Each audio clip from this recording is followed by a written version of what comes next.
ದಕ್ಷಿಣ ಕನ್ನಡ ಜಿಲ್ಲೆಯ ನೂತನ ಜಿಲ್ಲಾಧಿಕಾರಿಗಳಾಗಿ doctor KV Rajendra ಅವರು ಇಂದು ಅಧಿಕಾರ ಸ್ವೀಕರಿಸಿದರು.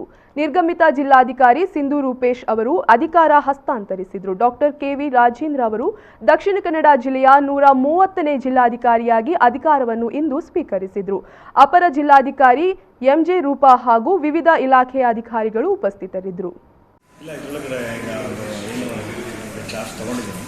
ಸಂಬಂಧಪಟ್ಟ ಹಾಗೆ ಇದರೊಳಗಡೆ ಏನೇನು ಸಮಸ್ಯೆಗಳಿದೆ ಅನ್ನೋದನ್ನು ಡೆಫಿನೆಟ್ಲಿ ಅಧಿಕಾರಿಗಳ ಜೊತೆ ಮೀಟಿಂಗ್ ಮಾಡ್ಕೊಂಡು ನೋಡಿಕೊಂಡು ಏನೇನು ಇದರೊಳಗಡೆ ಮಾಡಬೇಕು ಮತ್ತು ಇಶ್ಯೂಸ್ಗಳನ್ನ ಮಾಡಬೇಕು ಅನ್ನೋದನ್ನು ಡೆಫಿನೆಟ್ಲಿ ನಾವು ಚರ್ಚೆ ಮಾಡ್ತೀವಿ. ಈಗ ಬೆಳಗಾವಿ ಹಾಗೆ ಮಂಗಳೂರು ಸಹ ಒಂದು ಸ್ವಲ್ಪ ಹಾಟ್ಸ್ಪಾಟ್ ಆಗಿದೆ ಅಂತ ತಾವೇ ಹೇಳ್ಕೊಂಡಿರ್ತಾರೆ. ಹಾಗಿರುವಾಗ ಇಲ್ಲಿ ಯಾವ ರೀತಿ ಕ್ರಮ ಕೈಗೊಳ್ತಾರೆ? ಇಲ್ಲ, ಇದರೊಳಗಡೆ ಈಗ ಬೆಳಗಾವಿ ಮತ್ತು ಮಂಗಳೂರು ಎಲ್ಲವೂ ಕೂಡ ಬಾರ್ಡರ್ ಡಿಸ್ಟ್ರಿಕ್ಟ್ ಆಗಿರೋದು ಮತ್ತು ಇಲ್ಲಿ ಹೊರಗಡೆಯಿಂದ ಬಂದಿರೋರು ಜನರು ಕೂಡ ಹೊರಗಡೆ ಜಾಸ್ತಿ ಹೊರಗಡೆ ಇರೋದ್ರಿಂದ ಎರಡೂ ಕಡೆಗಳಲ್ಲೂ ಕೂಡ ಹೆಚ್ಚಿನ ಪ್ರಮಾಣದಲ್ಲಿ ಕೇಸ್ಗಳು ಬರ್ತಾ ಇರೋದ್ರಿಂದ ಅಧಿಕಾರಿಗಳಿಗೆ ಮತ್ತು ಎಲ್ಲರಿಗೂ ಕೂಡ ಚಾಲೆಂಜಸ್ ಇದೆ.